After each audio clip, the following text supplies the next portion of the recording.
Türkmenistanda köpçülük yerlerinde maska takınmak baradaky talaplar täzeden güýçlendi. Indi binalaryň içinde maska takınmak hökman edildi. Bu ýagdaý hususan da Mary vilayetinde dowam edýär.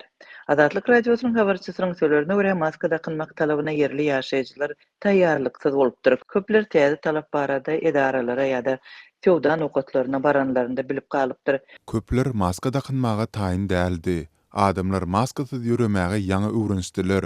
Indi bolsa dukana gelýärler we düzgün wagt esdip öýlerine gaýdarlar. Ýa-da maskany dermanhanadan satyn almaga mejbur bolýarlar. Dip Azatlyň mardak habarçysy aýdýar. Iratyn maska takynmak talaby Tomsun başynda türkmen hökümetiniň karary bilen gowşadylypdy. Şondan bäri maska talabynyň täzeden güýje girenligi barada resmi taýdan eglan edilmendi. Şeýle bolsa iýul aýynyň başynda ýurtda koronawirusa garşy käbir çärelerin güýçlenendigi gözeýilýär. 8-nji ýylda Azatlyk radiosynyň Aşgabatdaky habarçysy paýtagtyň lukmançylyk idaralarynyň içinde maska takynmagyň talap edilip başlandygy barada habar berdi.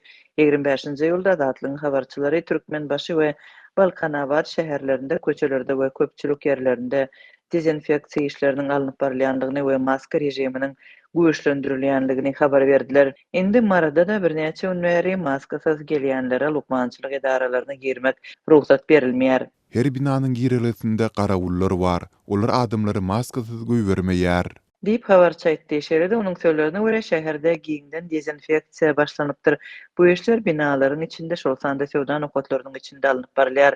Dukan eýlerine sanitariýa we epidemiologik gözegçilik hyzmatlaryndan jaý dezinfeksiýa etmegiň zerurlygy, jaýda antiseptikleriň bolmagy barada buyruk berildi. Azatlyk bilen söhbetde şolan telekeçileriň sözlerine görä koronawirusa garşy talaplaryň berji edilişine gözegçilik etmek üçin barlykçylar tas günde barýar.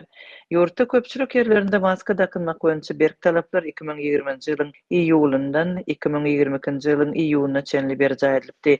Düzgünleriň ýerine ýetirilişine berk gözegçilik, düzgün bolanlary tutmak, jerime salmak üçin reýtler ýygy-ýygydan geçirilipdi. Maskasyz tutulan adamlar mejburi däkmekde şolsanda paxta we şowundur ýygnamak ýaly işlere çekilipdi. Bu ýagdaý 2 ýyla golay wagtlap dowam edipdi.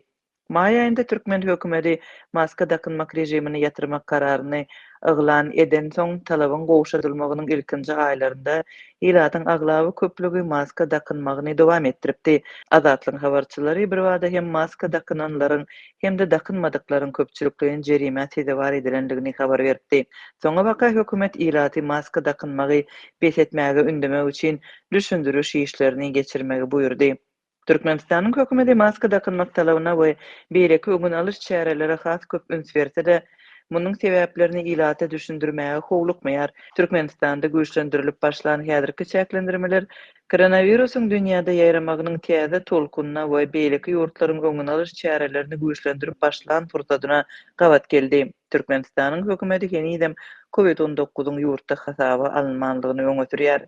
Barlykda çeşmelere görä Türkmen hökümeti 1-nji awgustda täze çäklendirmeleri girizmegi göz öňünde tutýar. Azatlygyň ýurdun saglygy saklaýyş ulgamyndaky çeşmesine görä hökümet häzirki wagtda 1-nji awgustdan 20-nji awgust aralygynda çäklendirmeleriň girizilmegini göz öňünde tutýan anyk hereket planynyň üstünde işleýär.